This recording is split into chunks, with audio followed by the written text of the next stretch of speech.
ODSP, brother. Other names, yeah, I'm on ODSP. I'm on ODSP. I pay $2 for any medication. It costs the Ontario government $1 billion every year to fulfill prescriptions in this province. That includes quite an extensive bill for OxyContin and Percocets. The judge actually ruled in the MERNAGH case, if people had better access to medicinal marijuana, they would use less Percocets and it cost the government, a little less money. My argument in the fall will be is that if you have these large suppliers, as the government wants, is that we should have our meds then paid for by, I guess, the province. I can just imagine how this is going to work out. Why would I want to grow my own if it's a $2 copay for an ounce? I could get my room back. You could get anything back. If it was like a $2 nobody from the province is going to be thinking about this, so this is going to be one of my presentation consultations. So it's like, who's going to pay for this? $5 weed? No. Once I get my room going and I like growing, it's cheaper than that.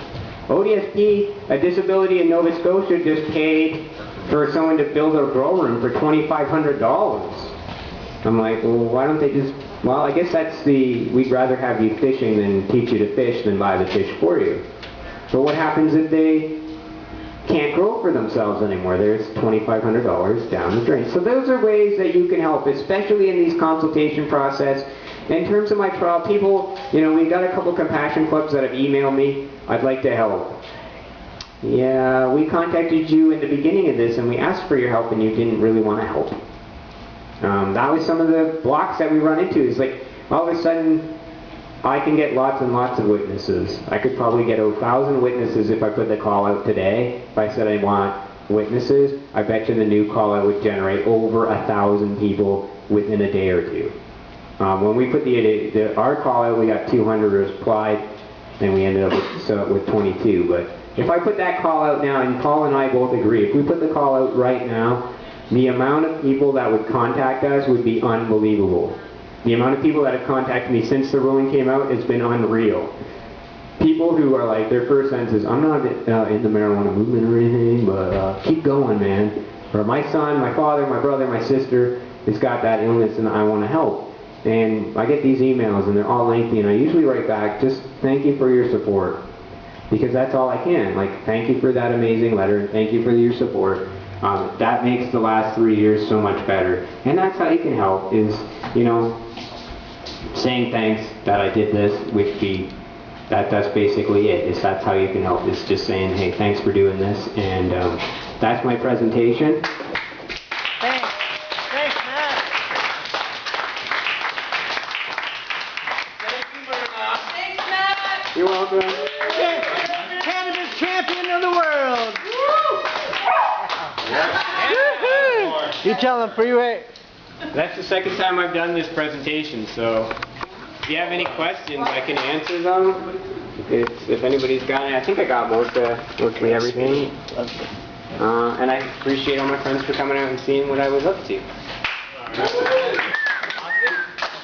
The statistic, was it 1/4 of 1% of doctors? That 0.5% of 1%. Half less than 1/2 of.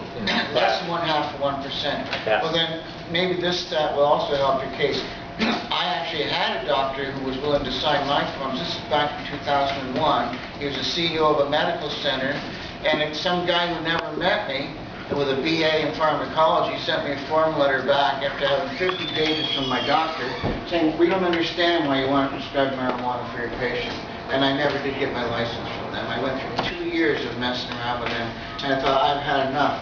And it was costing me money and long distance phone calls. Stress and everything, right?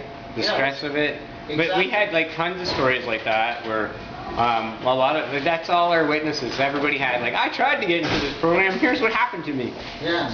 And now it's like every witness had that. We had one fellow, FF, and he lives up in BC. He had the license for MS.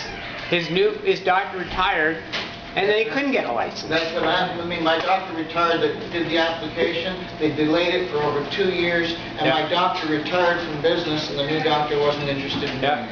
So you can get a license and then not have a license? So how you went from being legal to illegal? Like, come on. Like, so these people have illnesses Butterfly? I have a question we might be able to help with, and I got the statistic, I think, from Health Canada themselves. Oh, they're not to believe. Well, that's where I'm asking for maybe some help Okay. to clarify. As I understand it, those patients that are granted the federal exempt-D license to have medicine in Canada grow their own, 60%. Well, Not a majority, so... yeah, the majority of people actually opt to grow their own. How can they take that away from us if it's already a majority? Well, it's the Conservative government wants to get a hang on that. Their biggest concern is backdoor sales. It's the biggest concern the Conservative government has is guys selling out their back door to people who don't need it. Or, you know, it's the biggest issue with them is backdoor sales, and they figure this is how they're going to do it. It was funny, in court they didn't disagree with our charter argument that I had a right to grow. They were like, we're not even going to argue that point. Like, they didn't even want to argue it, and now, that was in January, and now we're here in July, and they're prepared to argue it. I'm like, oh, that's interesting. How are you going to do that? But yeah, the bulk of the people prefer to grow their own, and I think come consultation time, they're going to get an earful from people that want to grow their own. And it's important that you keep your MP on top of it, that you do, you know, so send one letter to the consultation, send one letter to the consultation